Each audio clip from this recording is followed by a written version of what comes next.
نحن سعداء جدا برؤيتكم وأهلا وسهلا بكم في روسيا. فخامة الرئيس، شكرا على الاستقبال الحافل. عندكم درج طويل، يعني جيد انه احنا نلعب شويه رياضه نستطيع ان ناتي لهنا بدون ان يعني نتعب.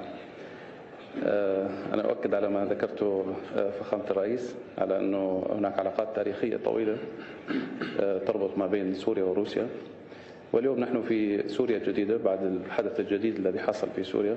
حاولنا أن نعرف عن سوريا الجديدة من خلال كل دول العالم، وأن نعيد ربط العلاقات السياسية والاستراتيجية مع كل الدول الإقليمية والدول العالمية، وعلى رأسها أيضا أكيد ستكون روسيا الاتحادية، لأن هناك أيضا روابط تاريخية قديمة كما ذكرنا، وأيضا هناك علاقات ثنائية ومصالح مشتركة تربطنا أشياء كثيرة. جزء من الغذاء السوري معتمد على الإنتاج الروسي، وأيضا كثير من محطات الطاقة أيضا معتمدة على الخبرات الروسية، وكثير من العلاقات الاستراتيجية والسياسية سواء دولية أو إقليمية مرتبطة ارتباط وثيق مع روسيا.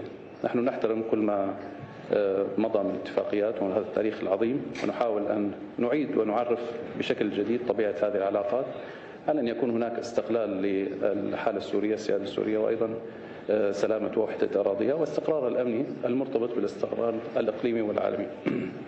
أنا أكرر شكري لكم على هذا الترحاب الحافل، شكرا لكم جزيلا.